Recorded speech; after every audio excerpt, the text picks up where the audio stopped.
On this episode of the CBD University podcast, regulatory action in the CBD industry only took until mid-January. We break down the latest news from the U.S. Department of Agriculture and their final rule on hemp production becoming effective in March. This is the CBD University podcast, and it starts right now.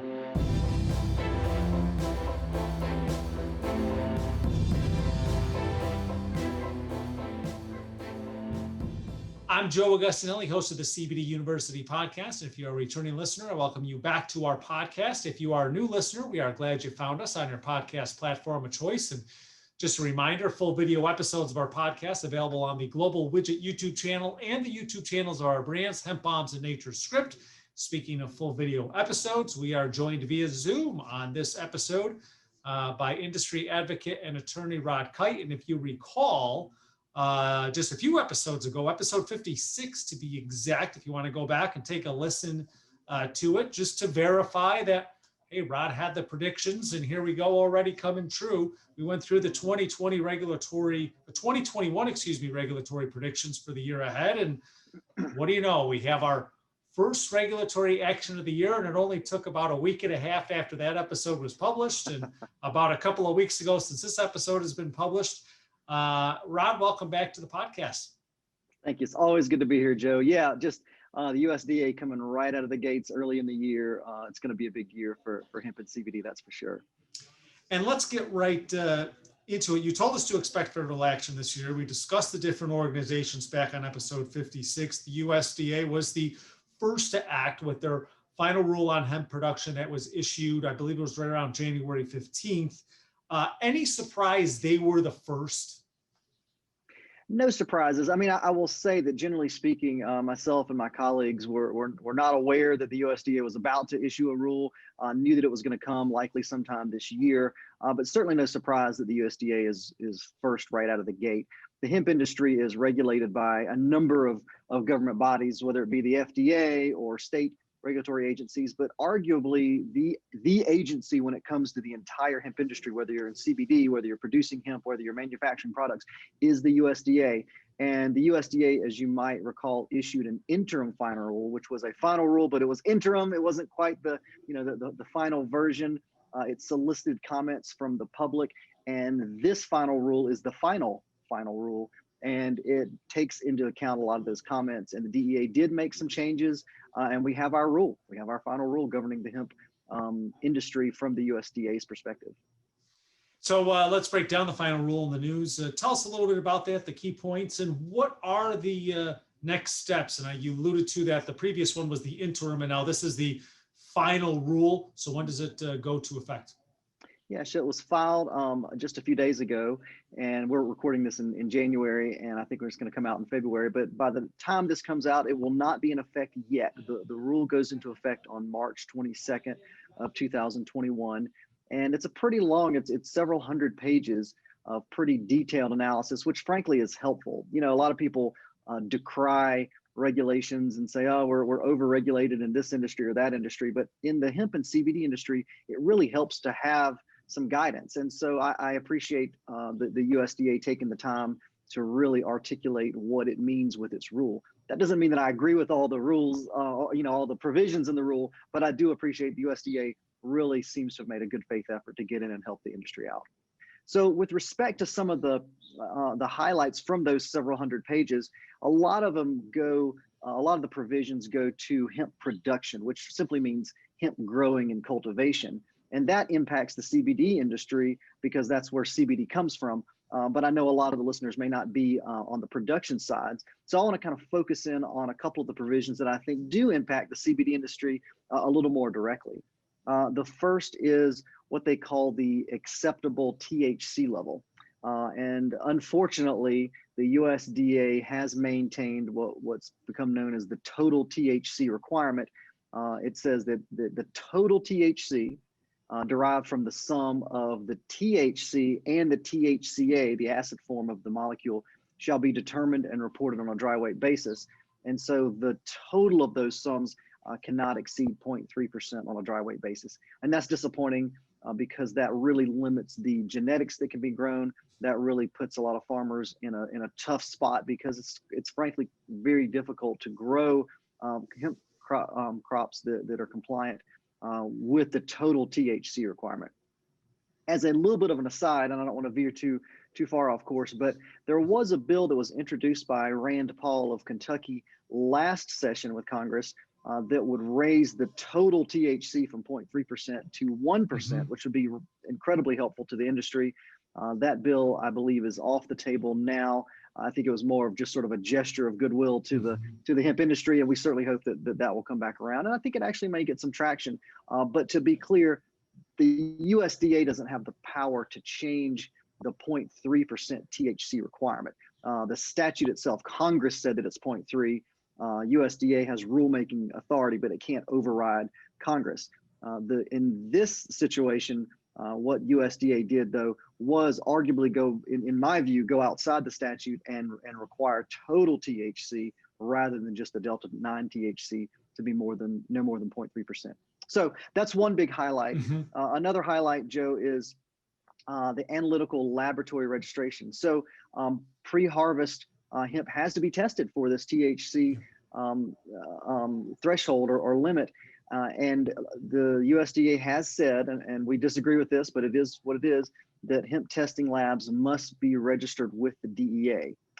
That's the bad news. The good news, at least for right now, is that the requirement is delayed for almost 2 years. It's going to be September 31st of 2022 before that requirement is actually enforced or is a requirement that labs have to meet. So right now, labs across the country that are still testing that don't have their DEA registration can continue testing, but by December 31st, 2022, all of these analytical labs have to be registered with the DEA. So a lot of other pieces and provisions, but I think those are the two that are primary for the CBD industry. And although that provision doesn't go until the end of 2022, you mentioned the final rule on hemp production that goes into effect in a little bit, correct? About a month and a half or so, sometime in March. Yep, March 22nd, 2021 is when this final rule takes effect. And I will say that there's going to be a little bit of confusion in 2021. So this final rule is in effect, and of course the 2018 Farm Bill is in effect. But what this rule does is it tries to sort of square the circle by way of the fact that the 2014 Farm Bill industrial hemp pilot programs that states have enacted over the last several years is still in effect and can remain and will remain in effect until January 1st of 2022, so almost another year. Additionally, we're going to have states that are approaching the USDA with plans for hemp production in their states to be approved. Some states that have had plans are going to be amending those plans. So we're going to have a whole lot of different regulations and laws that are kind of concurrently acting in 2021. So it'll be a little bit of a bumpy ride, but at least we have some real guidance from the USDA and some leadership in that respect. And talking about laws and regulation, now that the USDA has issued their final rule on hemp production, and we've talked about the different organizations in past episodes, does that at all hint on what the FDA may do in their federal guidance, or are they going to be completely unrelated? Who knows what the FDA is going to do and when it's going to do it. The FDA just released a statement recently, but it was kind of to my view and a lot of my colleagues' views, just kind of a bunch of nothing. It was sort of a wrapping up the end of the Trump administration, kind of little paperwork, and I think they're just going to pass the baton on to this next administration. And certainly we hope that the FDA will step in and provide some guidance sooner than later, because arguably the biggest piece or the biggest obstacle to the CBD industry just being explosively huge, and I use those explosively and large, two adjectives that I think are appropriate here, is just the FDA failing to step up and with leadership here and provide some guidance for the industry. But I don't know if it's more of a prediction or a hope, but I like to think in 2021 the FDA will step up and provide some guidance.